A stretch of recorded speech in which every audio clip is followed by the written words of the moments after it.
Blog Talk Radio. An extensive and threatening topic nobody dares to address. Planet Earth and its inhabitants are suffering from diverse ills caused singularly and exclusively by man himself. These already existing ills, however, will continue to proliferate until finally everything completely deteriorates.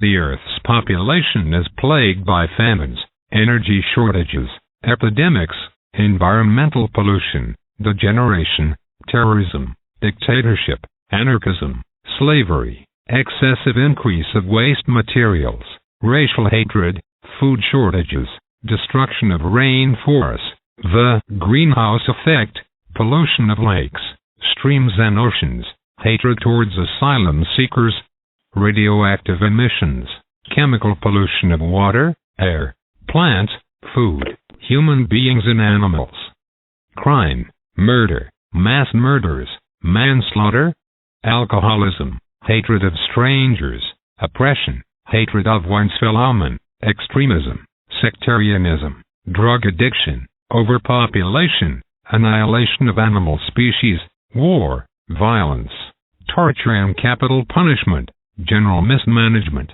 water contamination, eradication of plant species, hatred, vice, jealousy, lovelessness, lack of logic, false humanitarianism, lack of housing, increased traffic, destruction of arable land, unemployment, the collapse of healthcare, the collapse of care for the elderly, destruction of nature, the collapse of solid waste removal, and the lack of living space, among others. In spite of the many efforts, mankind's problems are not decreasing but, instead, continue to rise steadily in direct proportion to population increases. Mankind on Earth has always tried to fight an old ill with a new one. But, truthfully, this path is leading to man's final destruction. The scenario may be compared to a debt that grows immeasurably to the point where it can no longer even be paid, as is the case when an individual goes into debt and attempts to pay it off by going further into debt, only to furnish security for this debt by incurring an even greater debt. The same holds true when humankind on Earth fights old ills with new ones. Yet humanity on Earth frequently acts and thinks completely illogically, which is why it attempts, contrary to reason, to eliminate an old ill by introducing a newly contrived, newly produced one. This is illogical in every way. When an energy source becomes depleted, man on Earth simply plants and builds new, more powerful nuclear, oil, coal and hydro power plants. He does this regardless of the fact that through the utilization of these very same nuclear power plants, as well as the petroleum and coal power plants, he immensely pollutes the environment even further. Additionally, nuclear radiation may leak from atomic power plants, thereby endangering all terrestrial life. Moreover, these new energy sources will have become partially outdated already, or inadequate, upon completion over a 3-7-year construction period. Furthermore, these plants tend not to meet the new energy demands because, very likely, birth rate increases have not remained stable during construction periods. Indeed, it is likely that overpopulation has busily escalated over this same period. Hundreds of millions of people are born worldwide during the construction phase of a power plant and, of course, these millions of newborn human beings once again will require additional energy. It is obvious also that the incessant increase in the Earth's population is sending the demand for energy into an upward spiral. Because of these tremendous energy demands, the Earth must be exploited at an ever-increasing speed. As a result, ever more nuclear power plants, along with other types of power plants, must be constructed and put into service, thereby increasingly endangering and destroying all life forms. Other sources of endangerment and destruction to the planet and all life yet exist, for example, the unscrupulous use of chemicals, the American HAARP project in Alaska, nuclear testing and the commercial use of atomic bombs for the creation of lakes, waterways and subterranean expanses to be used as storage areas for rubble, sewage, solid waste and nuclear waste products. Mention must also be made of the clearing of rainforests and the burning of forests to criminally access parcels of land for construction sites, etc. Additionally, there are criminal sport activities which depend on combustion engines that burn gas, alcohol, gasoline or diesel oil, to name but a few. It is an idiosyncrasy of the earth human beings, due to their unreasonable and purely materialistic thinking processes, to think and act inappropriately in almost every matter. They act illogically in many ways as well, and as a result, they do so also with respect to the problem of hunger throughout the world. They create numerous humanitarian organizations in order to collect funds, food and other goods to help the starving and suffering population. Yet, all the while, they manage on one hand to legally siphon off 40% of the collected funds into their own pockets as expenses and, on the other hand, they abet, advance and tolerate the overpopulation explosion problem. Through these ostensibly humane acts, though truthfully inhumane acts of destruction, the suffering of humankind on earth is not diminished and the problems of hunger are not being resolved. Instead, suffering and hunger continue to grow to even greater levels. Misunderstood charity and humanitarianism, as well as their subsequently misdirected assistance, are all primarily spawned by a totally false humanitarianism. As a rule, such false humanitarianism originates from the influence of religions, sectarianism and other false teachings, none of which are love, charity and humanitarianism. In fact, such false teachings spawn even greater and more difficult problems than those already in existence. Irresponsible and without a single thought to actual matters of truth, without true commitment or respect for life and the fulfillment of the natural creative laws and directives, many people carelessly give relief, thereby furthering this non-aid and the destruction of life even more.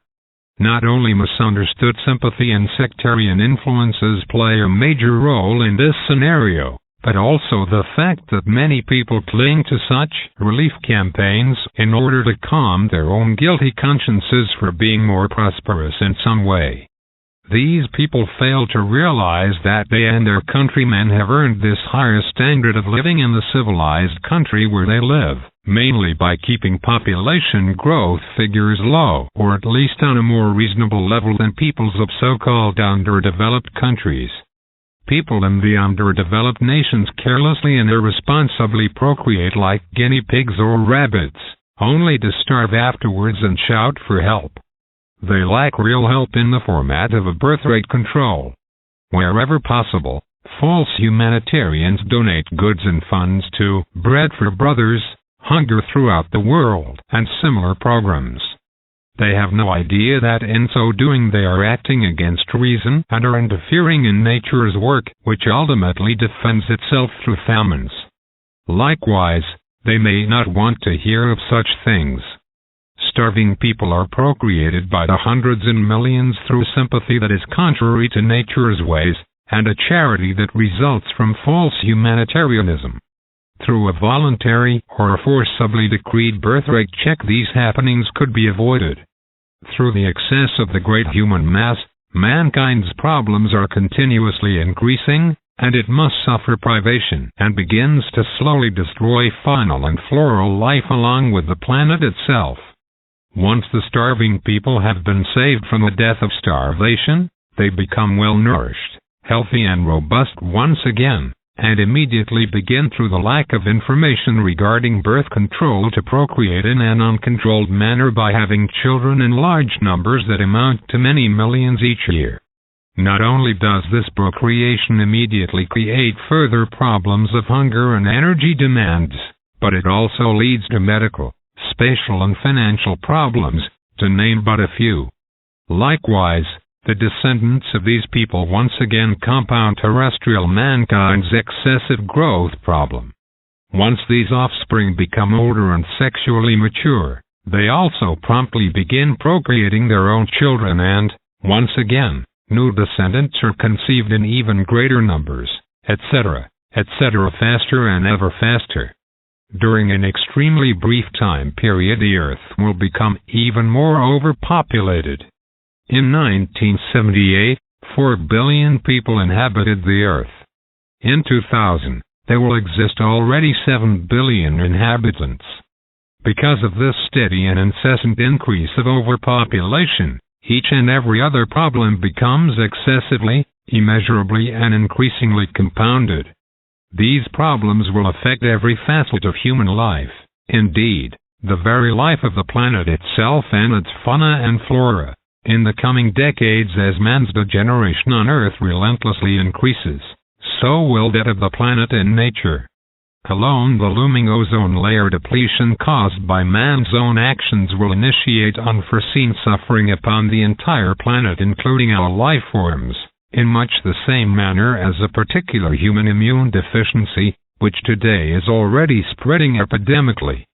As a result of wars and revolutions, among other things, veritable migrations of entire nations will soon take place, as people begin to flee their homelands to seek asylum elsewhere. This migrant flow will lead to hatred of strangers, hatred of asylum seekers and other races. It will result in severe unrest, murders by all types of extremists and others. The drug abuse epidemic and international political terrorism shall run rampant. Recession and inflation will reappear and millions of people will be without work and income. Criminality and organized crime will spread on a massive scale. The mass murder of individuals will become commonplace, including the mass murder of people for religious, sectarian, and political delusional reasons.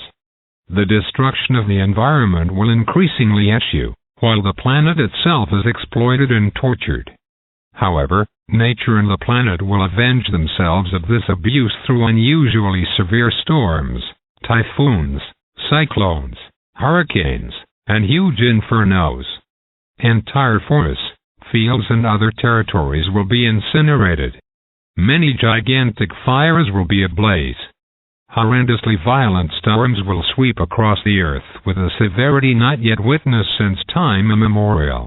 Horrendous droughts, gigantic tsunamis, masses of snow, hail, and much more will plague the earth and its inhabitants. Ancient, dormant volcanoes will reawaken and negatively influence the Earth's climate. Active volcanoes will rumble with increased activity, and savage earthquakes will shake the ground ever more frequently. The irresponsible commercial use and testing of atomic bombs and other explosives will contribute to this turmoil as they reverberate through the Earth. With a current population of about 6.5 billion terrestrial inhabitants, 1998, the Earth is far beyond its capability to support and feed such a mass routinely, on the fundamental, natural and healthy basis. A basis where neither human effort and intrusion into nature, the raping of nature nor the exploitation of its resources to produce more food need occur, and where no one need suffer from hunger. The truth is that Earth is a wondrous planet, but it has only the capacity to support and feed in every way and in abundance 529 million people. Mankind, on the other hand, has generated a gigantic, excessive population, and is now forced to spur all vegetable and fruit production to atypical, extreme achievements through the use of chemicals and hybrids.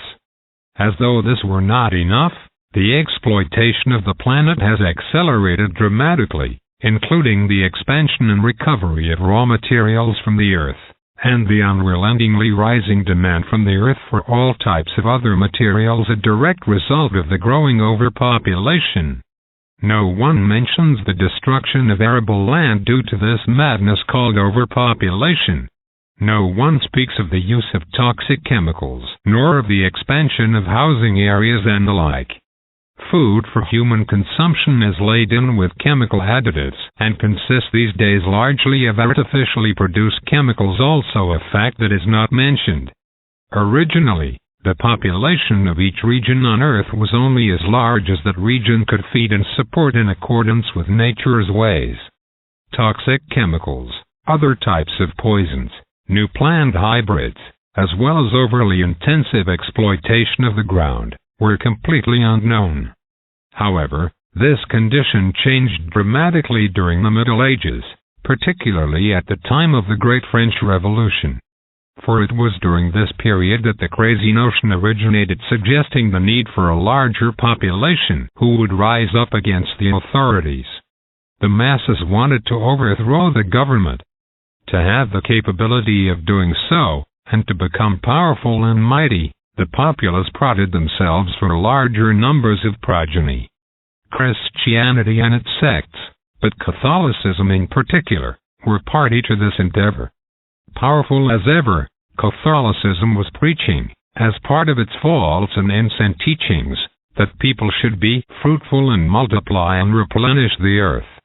This slogan, even today, is vigorously preached by the Catholic head honcho and his Cossack cohorts. The catchphrase remains in circulation throughout the world today for the sole purpose of acquiring little sheep and busy little tithing payers. The results have produced guinea pig-like human reproduction.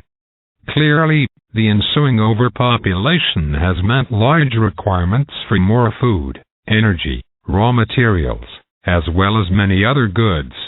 In the way of food alone, mankind will ultimately arrive at a point where all natural produce becomes a rarity, since the insatiable demands for the provision of food for mankind's out-of-control masses can only be satisfied by totally producing staples from chemicals.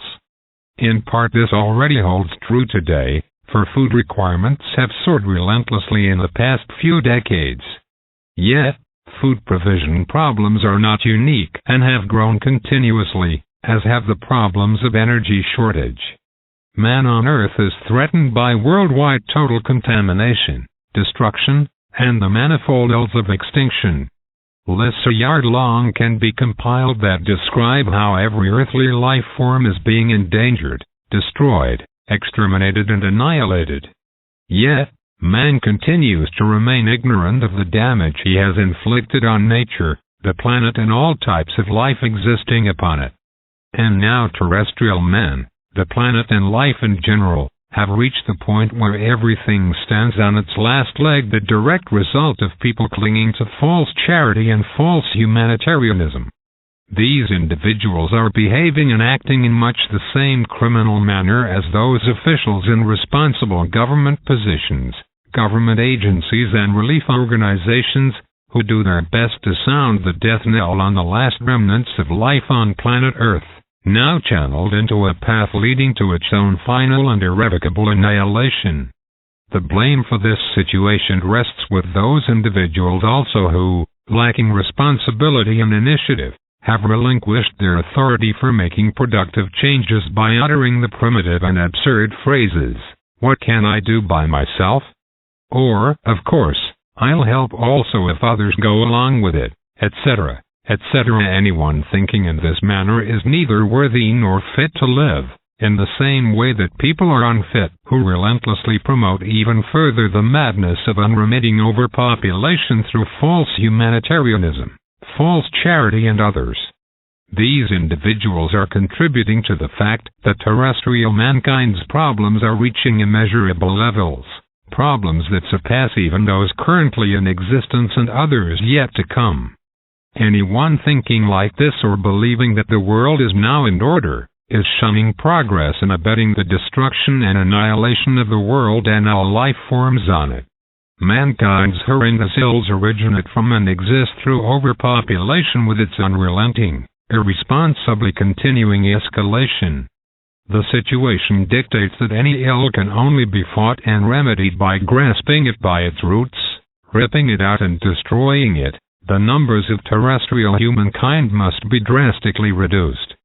The only humane method by which this reduction goal can be achieved is through stringent birth control regulations that permit married couples, of a predetermined age, to have only a strictly specified number of children. This regulation must prevail over any excuse, argument, fear, and/or stupid comment from those numbskulls who claim, for military, religious, social, egoistical, false humanitarian reasons, or those of false charity, that a large number of offspring is necessary, or that birth control is contrary to religious beliefs and is inhumane, etc. These inane claims are made singularly by rigid egotists, sectarians, or people unfit to live, those who have not the faintest idea of nature's laws, directives, or truthful logic. Terrestrial mankind's existing major problems can only be resolved through a purposeful birth control program, by which the population is reduced to an optimum level and scaled according to the planet. All other problem-solving measures present trite, singularly miserable, pitiful, and useless attempts that barely amount to the proverbial drop in the bucket. Such problem-solving attempts only serve instead to increase all ills and difficulties even further. Is population control barbaric, inhumane, and uncharitable? No. On the contrary, for it is only when a person begins to ponder these facts logically, if he or she has not done so already and come to the same truthful conclusions, that he or she finds the truth coinciding with the aforementioned argument. Only illogically thinking people, who cling to false charity and false humanitarianism, deny the truth. Such people are forced into this rut by sectarian machinations and false teachings, which cause them to grovel like dogs, and rob them of all healthy, reasonable, normal, and truthful thoughts, feelings, and actions. In this manner they are dominated purely by pity, self-pity, feeble-mindedness, and illogic, in place of feelings of empathy for all life forms. Respect for and toward true life is ultimately destroyed by the illogical thinkers, who paved the way for false humanitarianism and false charity that turn into purulent boils capable of spreading as epidemics. The truth, in regard to the clarification of mistakes and guilt, has always been damn hard to take, and seldom does an individual accept harsh truths without grumbling and complaining. Man on earth has always felt attacked personally when someone speaks and offers the truth. He simply exalts himself above everything and believes to be free from error and guilt, which is the reason for his inability to bear the truth. He rebels against it if the truth does not correspond with his own erroneous opinion. Truly, however, man's behavior is nothing more than sordid cowardice that infects everyone who is capable of comprehending issues in a halfway normal way. Since times immemorial, the truth, along with true love, charity, and humanitarianism, has invariably sounded harsh, because each one forces the human being to think and act in a logical manner. The same holds true also for the resolution of terrestrial humankind's problems. Only through population reduction, by way of the strictest birth control measures, can there be a remedy for all existing major ills.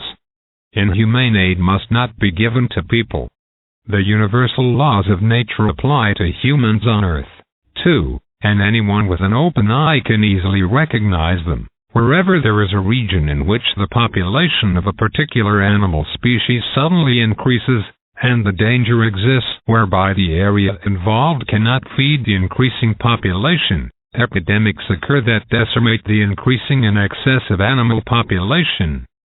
Furthermore, the same is evident also when excessively large populations simply starve to death or fall prey to their natural foes because they are weak from hunger. For it is through this method that nature keeps its natural populations in balance, allowing only as many final life forms to live in any one region as there is food for support. Only man, the thinking creature, acts contrary to this natural law and tramples upon it. Contrary to final life forms, man procreates his offspring to an excessive degree. For some time now, fertile regions capable of providing food have become so overpopulated that the land can no longer be cultivated, nor can it provide sufficient food for everyone. The flip side of this coin is that people flock by the millions to cities built upon formerly fertile, arable ground. Man then imports food supplies from other regions where fields for gardening and agriculture have remained available. Yet those demanding food have never even had to lift one finger towards the planting, maintenance, or harvesting of it. Man fancies himself as being the crown of creation. Indeed, He believes that by having the capability to think, he is allowed to regard himself as superior to everything else. Thus, he believes he is entitled to permit planet-wide human overpopulation, and that he can ignore the laws and directives of nature and trample them with his feet. In his megalomaniacal delusions of grandeur, man has already shown himself to be so inhumane, uncharitable, and feebly minded as to allow everything around him to degenerate into limitless cowardice. His realistic and reasonable thinking, along with true love, charity, humanitarianism, and love of truth, have all become completely desensitized. Hence, he is no longer able to recognize that terrestrial humankind's major problems are caused by the liability of overpopulation. This situation can only be relieved by the strictest birth control measures. Instead of acknowledging this truth, mankind criminally forms and supports relief organizations that create more harm than benefit. These organizations do not instruct and bring about birth control measures to the effect that millions and millions are procreated all over the world and force all major problems beyond normal boundaries. Well-to-do individuals support the machinations of relief organizations with exorbitant sums merely to calm their guilty consciences, which is a direct result of their false humanitarianism and false charity. These so-called helpers cowardly cheat their own consciences because they are incapable of recognizing the truthful truth and acting accordingly. Hence, their aid is misdirected toward the wrong places and points of concern. Through their direct participation, therefore, they become guilty by being responsible for the unfolding of this increasing, unrelentingly multiplying, worldwide misery and plight, along with the many catastrophes and ills associated with it. The mistaken people who provide relief aid in the wrong areas, the pseudo-humanitarians and overpopulation promoters, must also be held responsible for the numerous other ills, indeed, the major crimes taking place on earth. Part and parcel of these crimes are torture and capital punishment, both of which are still practiced in many countries today. Among the people supporting and fighting for torture and capital punishment are those human elements who frequently represent and fight for religions and other sectarianism. They also provide aid to fight hunger and are against birth control measures, thereby opening the gate to a paradox beyond compare.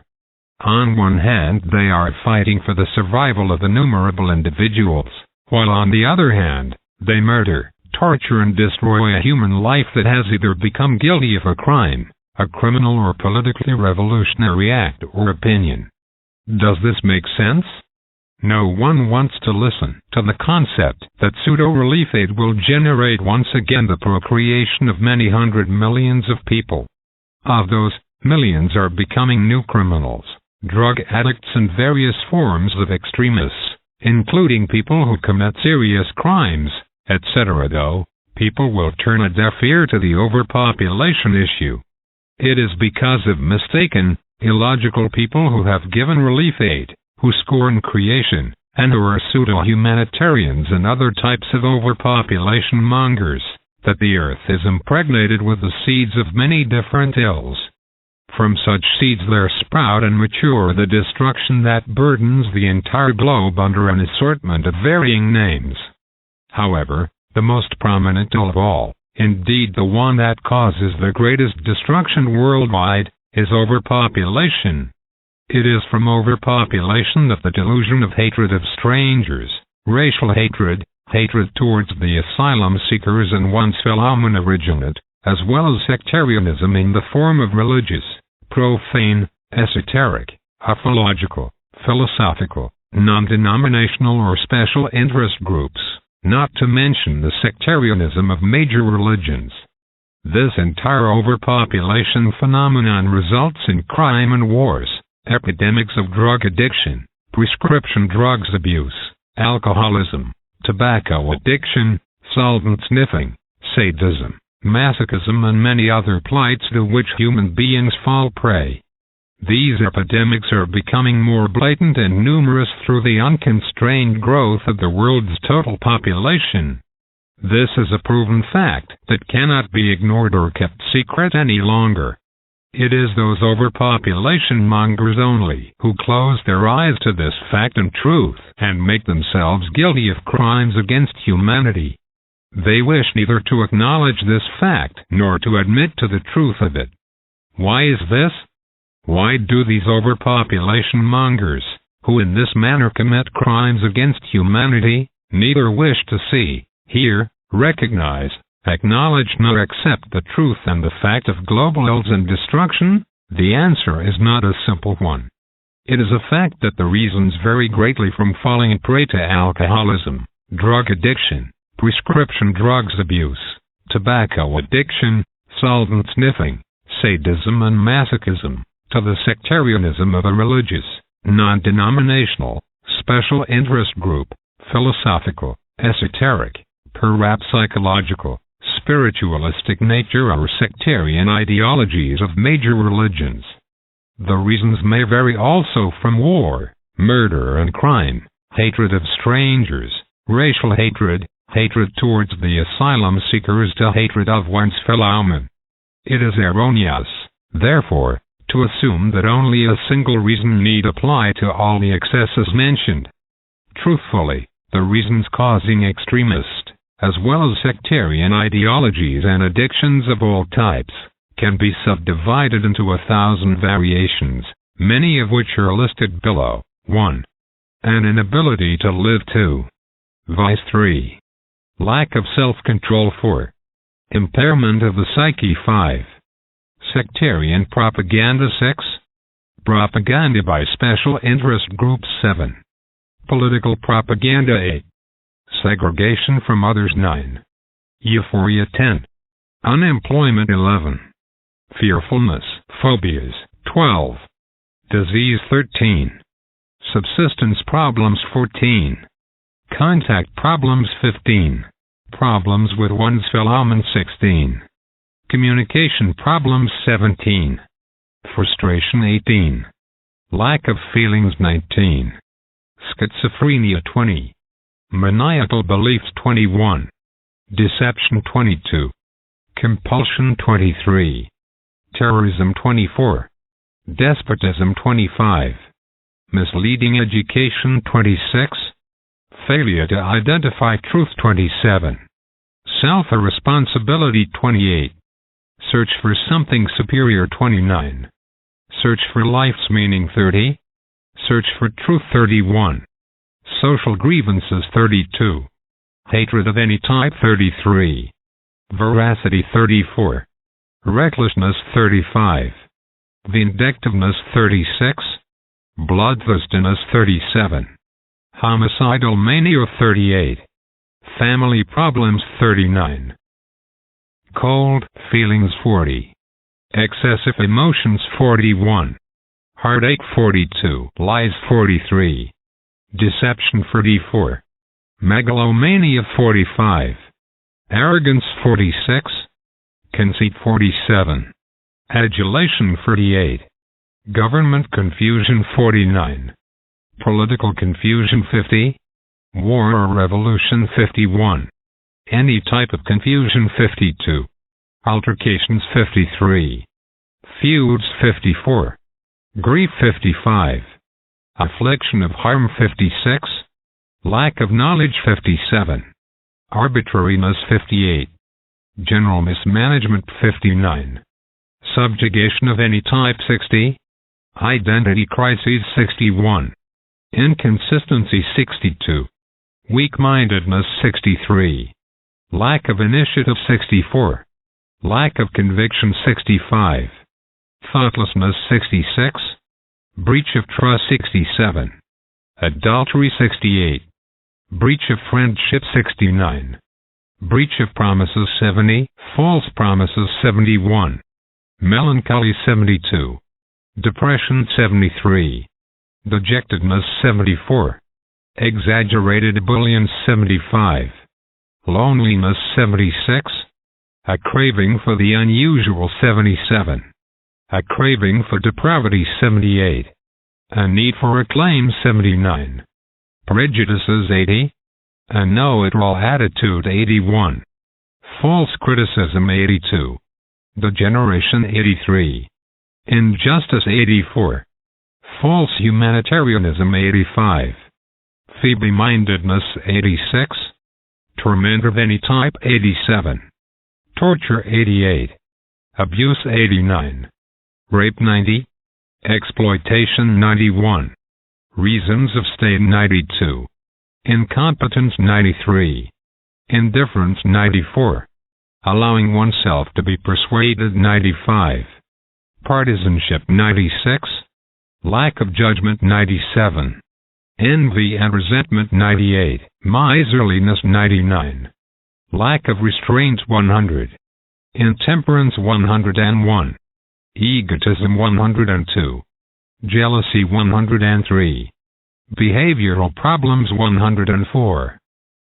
to be a slacker or shirker 105, lust for a war 106, hunger for power. These are but 106 of the many thousands of grounds, reasons, causes, bases and decisive factors leading to sectarianism and its various subtleties, as well as to drug addiction, tobacco abuse, alcoholism and solvent sniffing.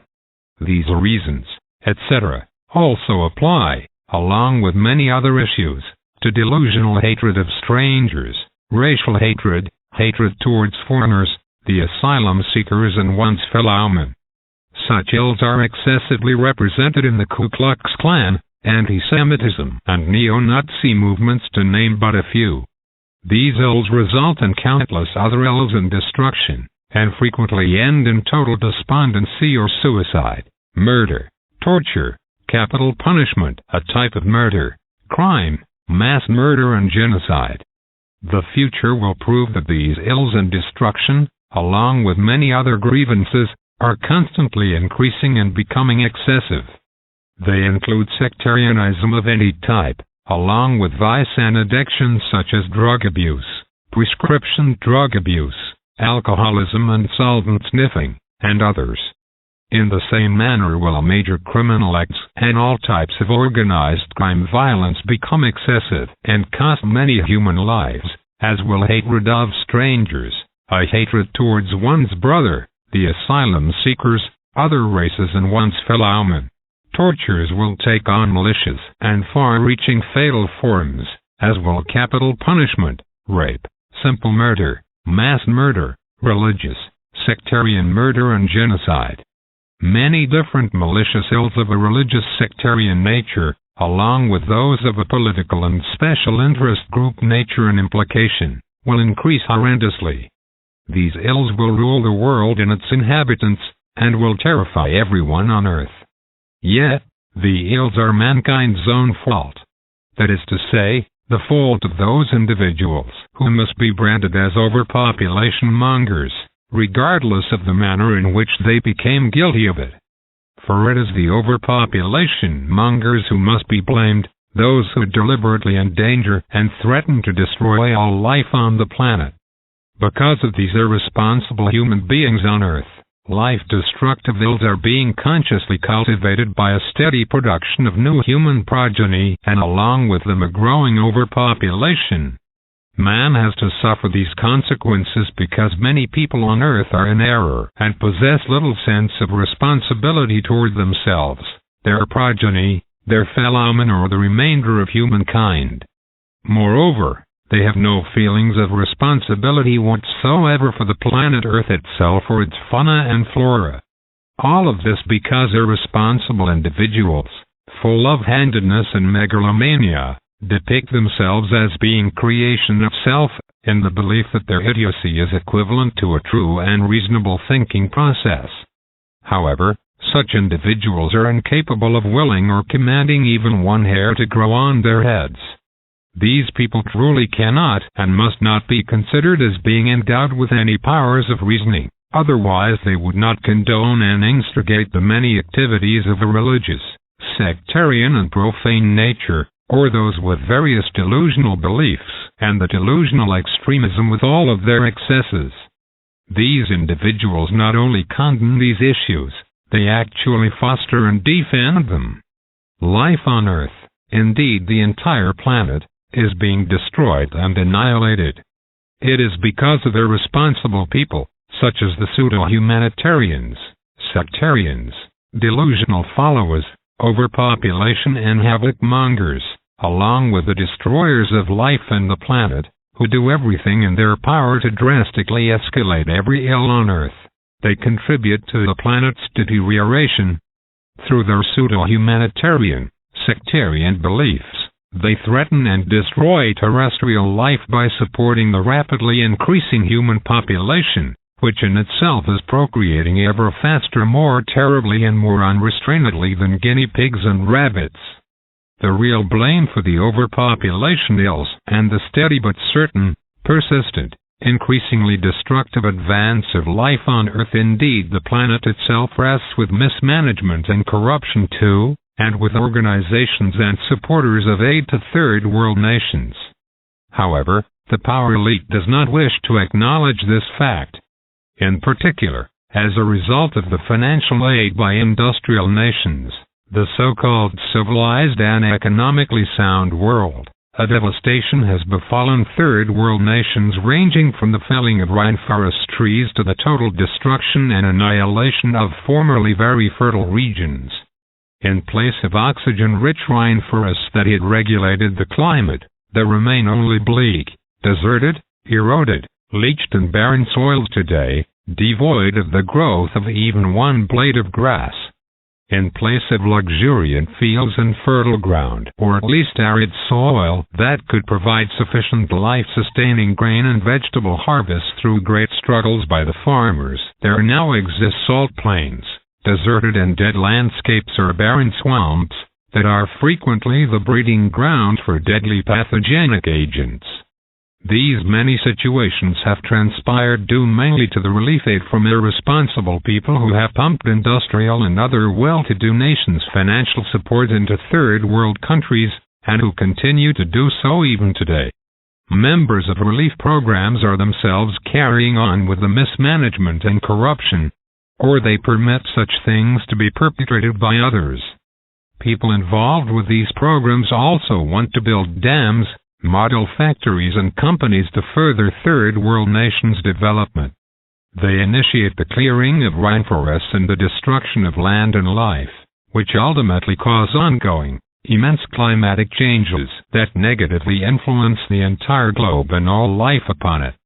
These changes induce horrendous storms, hurricanes, typhoons, floods, landslides, earthquakes, droughts and many other catastrophes.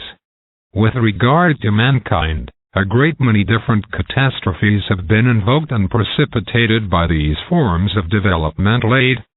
For example, the poor farmers in third world nations were being developed either by being chased from their land through social aid handouts, or by being prevented from cultivating their arid land to achieve meager harvests through which they had previously managed, more or less, to sustain themselves for centuries. By being chased away or prevented from accomplishing things that had to be done, these agricultural laborers, farmers and others, lost their basis for maintaining a livelihood. The same scenario applies also to situations where the developed farmers' meager, yet somehow still fertile, land was excessively built upon or destroyed and devastated by development aid. People who had worked the meager yet somewhat fertile soil century after century, and had somehow always obtained sufficient food, frequently lost not only their land through mismanagement, corruption and the relief aid itself, but, in addition, they lost the occupation to which they had been accustomed and on which they had peacefully subsisted for centuries. Their initiative dwindled when they lost their land and work, and when they, the dispossessed, refugees and unemployed, were supplied with their food requirements by relief programs. They also lost their initiative to fulfill their own obligations and their effort to fend for themselves. As a result, they began to snooze, led a phlegmatic lifestyle, and waited for roasted pigeons in the form of food supplies by relief workers to drop into their opened mouths or, at the very least, hoped to be provided with these items free of charge. Lacking the process of old, traditional activities to obtain their own food by working hard with the meager soil, these individuals knew little about behavior patterns or motivation any longer. Being human and bored, they preoccupied themselves with each other, particularly in a sexual manner, whereby males and females mingle and procreate offspring galore. The French Revolution must be blamed for this population increase due to the delusion at the time that many children must be fathered by the populace so as to gain the power to restrain the government. Subsequently, the old delusional idea developed which contended that many descendants were needed to ensure support of the elders by the younger generation. Therefore, along with being inactive and chased from their land, disposed and without initiative, boredom may be added as a cause that has led to an explosive increase of offspring and, hence, to a rapidly growing overpopulation. The blame for this terrestrial overpopulation, along with the destruction and threat against all life on Earth and the planet itself, therefore, can be placed on relief aid as well. Within the same framework of the planet's destruction and every life form on it, blame for this overpopulation explosion rests also with the major religions and sects. Obstinately they advocate terrestrial mankind's breeding of a myriad of descendants, which generates overpopulation in the first place. Resembling degenerate beasts of prey, religions and sects lunge into third world countries by sending missionaries to disseminate the madness of their religious and sectarian beliefs, along with their inhumane, degrading consequences and excesses. Such beliefs are based upon enslavement, mismanagement, corruption, exploitation, negative influence of the consciousness, deprivation of liberty of the consciousness, delusional beliefs, religious wars, murders and humankind's stultification. All of these are based on the sectarian madness phrase, be fruitful and multiply, the root of all evil to overpopulation's stupidity. This then is the truth. The Earth is incredibly overpopulated. It is propelling itself towards its own destruction and, as a result of overpopulation, is plummeting toward the destruction of all life on the planet. Humankind alone is guilty of this overpopulation, for it knows no limit whatsoever in its own diverse excesses. In contrast to man, members of the animal world instinctively behave more reasonably and in accordance with nature's laws.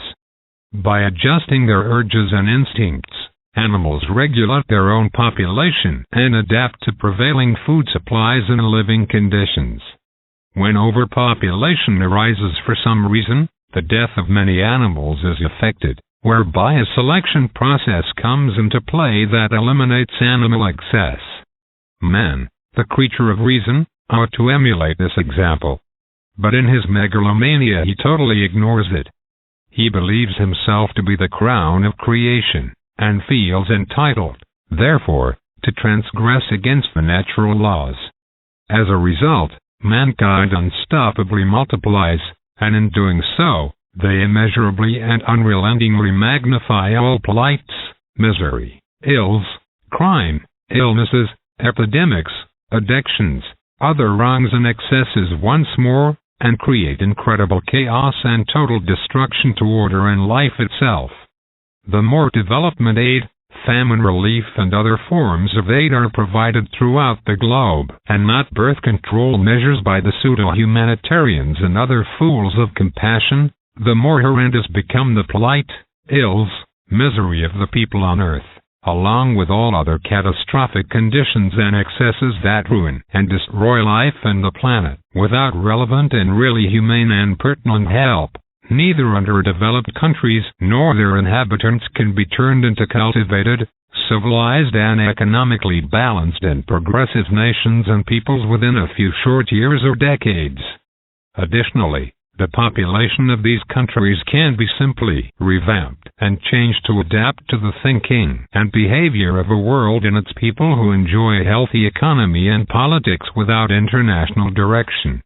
The privileged people enjoy extensive learning, comprehensive education, sound social systems, government leadership, legislation and guidelines for overall development, each of which has had to evolve over centuries of painstaking effort. Naturally, aid in every appropriate form is suitable, but only in those areas where its offering and provision are justifiable. Such aid may well be appropriate in underdeveloped third world countries than in others, but never in a format where it occurs through famine aid and development relief, etc., that includes no birth control direction.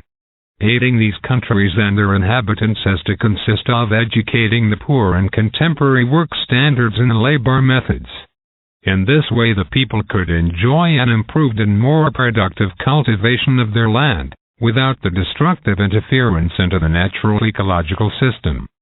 Furthermore, positive aid must consist of providing sound general education and schooling that results in progressive and social attitudes, and an awareness that all human beings are responsible for their own deeds and behavior, their work, as well as their own lives. Thus, aid must consist of educating the people about the catastrophic consequences resulting from overpopulation. Likewise, aid must entail providing explanations on crucial birth control measures, contraception, and rigorous birth rate checks. Aid is also suitable, in appropriate forms, to all locations where citizens do not generate overpopulation by having litters like guinea pigs and rabbits. Furthermore, aid is also appropriate where people have been hard-working, have fallen upon hard times through no fault of their own, and have gained a certain measure of schooling and overall education through which they have learned to think and act progressively and responsibly. By doing so, they ensure that the number of their progeny remains within permissible limits, and they themselves cannot be held responsible for the escalating overpopulation. Therefore, hopefully, mankind on Earth will allow the pure, natural laws and directives to prevail in all matters, particularly as they apply to overpopulation, which can only be reduced by enforcing a drastic and rigorous, worldwide birth rate check program. It is in this manner that man can finally limit and eventually eradicate misery, privation and ills of every type on this beautiful, blue planet called Earth. Overpopulation brings with it ethnic problems as well. Indeed, it actually induces them. It precipitates migration, war, bloodshed and murder. As a result of the world population's continuing growth, people are squeezed together ever closer, and the space for each person becomes ever smaller and more restricted. For this reason can situations not be avoided whereby inhabitants of various countries, tribes, religions, convictions, opinions, philosophies and outlooks increasingly crowd together only to infringe upon each other's personal space? Without fail, this type of close contact leads to friction, differences of opinion and arguments. These issues, in turn, automatically generate war, bloodshed, murder and migration. The migration issue alone leads to even more excessive, vicious, worldwide problems. For example, refugees do not simply leave their familiar homesteads merely to seek new ones within their own country. Instead, they flee to foreign lands and often to countries that are financially and economically more prosperous than their own homelands. So it transpires that thousands, tens of thousands, indeed hundreds of thousands, even millions of refugees abruptly flee their homelands and swarm into foreign, more prosperous nations. In turn, these nations become swamped with foreigners, causing almost insurmountable problems. Countries that accept these refugees are forced to expend billions of dollars that are paid for by the host nation's industrious inhabitants through hard-earned funds from horrendous taxes. The refugees from nations with ethnic problems, wars, bloodshed, various types of persecution and murder prevail, swarm like locusts into the more prosperous countries and settle there, frequently through their lies and criminal activities. These people generate an escalating glut of foreigners within the world's prosperous nations, into which they often can enter only as illegal aliens. The surplus of foreigners, consisting of the refugees, brings renewed social, economic, political as well as religious or ethnic problems. Slowly but surely, the social structure within these nations begins to collapse. Living and housing expenses climb higher and higher, and the lack of housing increases. Equally slowly but surely, the refugees wipe out the lineage of the country's native people by intermingling with the local population. The refugees effect mixed marriages from which originate mixed progeny in numbers and masses that can no longer be condoned. It is normal and understandable that such mixed marriages do occur when individuals meet while traveling or working in various countries, and thereafter marrying as a result. This uncommon type of mixed marriage neither harms the lineage nor the native people themselves. But when the land becomes flooded with foreign refugees who embark upon mixed marriages with members of the local population and procreate mixed descendants, a new population of mixed races springs forth, and in no time at all this group displaces and eradicates the native population. The type of refugee fleeing into foreign nations shows no homogeneity. Refugees come from all social levels, and their reasons for migrating are frequently very diverse. These reasons range from economic exodus and personal problems, broken hearts and drug problems, religious and military reasons, to fleeing for political and family reasons, a lust for adventure, and leaving the homeland to avoid work. Thus, many diverse refugee groups flee their native lands to seek shelter in more prosperous countries. These nations ultimately suffer from the massive influx of foreigners and its vicious consequences, which endanger both government and the populace. The majority of refugees request political asylum, which costs the host nations and its hard-working taxpayers billions of dollars. Of course, these unexpected costs are a burden to the various factions of local citizenry and cause hatred to flare up against the asylum seekers, foreigners and other races. Such hatred becomes perpetuated and leads to fatal escalations, material damage and unimaginable disaster. Another factor related to the refugee problem must be addressed as well, namely, that typically only somewhat affluent people flee from their homeland. Such refugees have limited personal financial security, for example, a house or land which they have been able to sell in order to finance their escape. These people are not particularly humble. More often than not, they make brazen financial demands on the refugees' host nations, including for monetary donations, housing, vehicles, living expenses, clothing and social aid of various types. Yet, people who ought to flee their homeland for reasons of personal safety rarely have the funds to pay for their escape, because their finances simply prevent them from doing so. They simply cannot afford to flee. For this reason they are arrested, tortured and murdered. Therefore, it is only people with financial means, as a rule, who then claim to be refugees. In general, they are the only ones who frequently flee to other economically and socially more prosperous nations, in order to achieve a more comfortable lifestyle than they previously enjoyed in their homelands. To obtain the same lifestyle while living in their native country would have required a great deal more effort and struggle. Even though they are obviously refugees for economic and related reasons and others, they make other people in the refugees' host nations believe, through their lying and cheating, that they have had to flee their homeland for reasons of religious, military and/or political persecution. In these cases are the claims, lies, fraud and deceit far from the truth. Furthermore, refugees frequently appear who are more than mere crooks. Indeed, they are major criminals who commit profitable and serious crimes within the host countries. Increasingly, refugees are appearing who gain unofficial access to the host nations, possibly even through official permission from the authorities, only to become involved in collecting horrendous sums of money with which they financially support wars, fratricide and revolutions in their homelands, or they purchase weapons and other war supplies. Very few refugees indeed can truly be categorized as refugees. Among the many thousands, there are but a few people who can genuinely be considered and classified as refugees.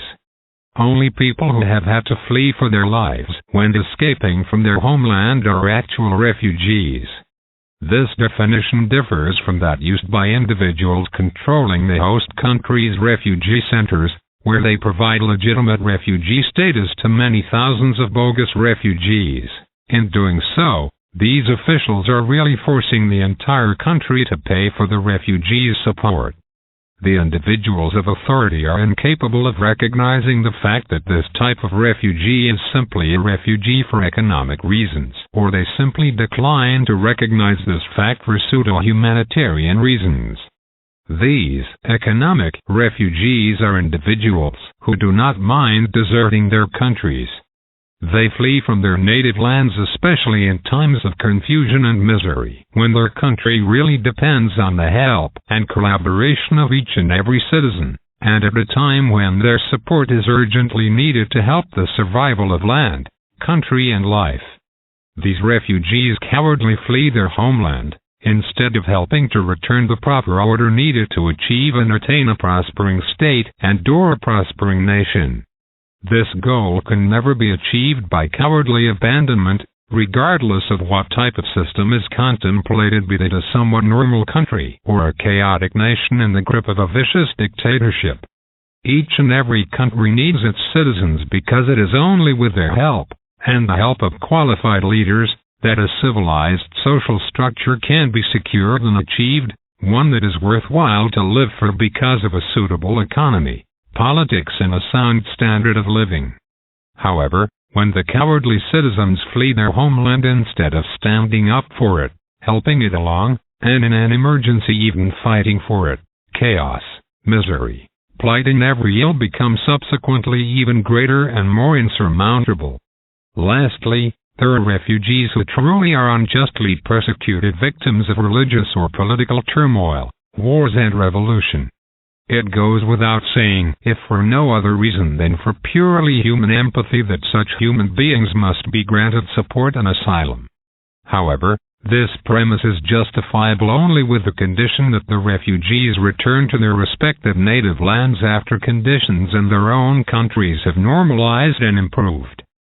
Such refugees would not be permitted to stay in the host country beyond the end of their term once a safe return to their homeland, without threats against life or limb, has been guaranteed, or once a state of somewhat normal economic and living standards has been re-established. All evidence pertaining to the refugee problem clearly demonstrates that the flood of refugees and their illegal entry must be rigorously curtailed. If this does not occur, the problems of too many aliens, refugees, and the asylum-seeking homeless, along with the degenerate hatred of strangers, hatred towards other races, and the asylum seekers, become uncontrollable and subsequently lead to unpreventable catastrophes. Is it brutal and inhumane when the laws and directives of nature are followed? No. However, it is brutal, inhumane, and uncharitable when mankind continues to cling to overpopulation, indeed even promotes it, regardless of the circumstances and consequences, in order that millions and millions of new children can be procreated. By failing to enact stringent birth control measures for sectarian reasons and feeble-minded sentimentality, man precipitates all misery and problems that will eventually become even greater and more difficult to combat, and where finally no solution or salvation will be feasible. Required worldwide measures. This is just one possibility among many. These measures apply to everyone on Earth except for some small, native bush tribes, who have practiced their own form of stringent birth control measures since time immemorial. Minimum age for marriage: small bullet female, 25 years; small bullet male, 30 years. Minimum age to produce offspring: small bullet female, 28 years; small bullet male, 32 years. Criteria for procreating: small bullet and existing marriage of at least 3 years; small bullet proof of a healthy, Harmonious marriage. Small bulletproof of irreproachable conduct of the marriage partners. Small bulletproof of ability to raise children. Small bulletproof of health. No hereditary and infectious diseases. No addiction to illegal or prescription drugs or to alcohol, etc. Small bullet. No affiliation with extremist or subversive groups. Maximum number of children. Small bullet. 3 children per marriage. Birth control intervals 7 years worldwide. Total ban against births 1 year. Procreation consent with permission 7 years worldwide. Total ban against births 1 year. Procreation consent with permission to be carried out in this manner until the world's population has reached a diminished and normal level of 527 million. Subsequently, measures concerning the permission to marry and procreate remain in force, but the 7-year cycle of birth rate check is omitted. To remain in force. Small bullet. 3 children per marriage or 3 foster/adopted children. Penalties for violations. 1. Fines equivalent to 10 annual salaries for both offenders. 2. Sterilization of both offenders. 3. Castration of offenders involving assault or rape, etc. The offenders are segregated from society and by gender for life. 4. The offender's children are taken away from the parents and raised by the state through foster/adoptive parents' attention. Please read our interpretation of the 7-year cycle of birth rate check that is published in Overpopulation pamphlet number 3. Brutal and inhuman. What is more brutal, inhuman, and hostile to one's fellow man in life? 1. A world overpopulated by human beings, where hunger and misery, privation and brutal deaths reign, where wars, murder and bloodshed, fraud, torture and capital punishment occur daily, along with rape, crime, hatred, epidemics and destruction, vice and addiction, where hatred against all life, and extremism, lies, deceit and degeneration prevail, where millions of people perish daily, suffering horrendous pain, or succumbing to wretched deaths through torture at the hands of their tormentors and executioners, and from hunger and misery. Or 2.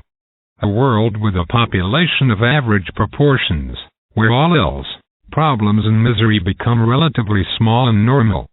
A world that is not ruled by hunger and misery. A world in which the fear of war, and all evil, are reduced to the point where the likelihood of a world unifying peace is actually feasible. This condition would bring about an end to the constant fear of the future and would pave the way to a life of love, logic and reason, among others. Why don't you reflect on what kind of world you would like to live in? Does genuine, sincere humanitarianism, love, charity and truth not surpass all false humanitarianism, false charity and lies? Above all, ask yourself, in what type of world do I want my children and my children's children to live? Billy.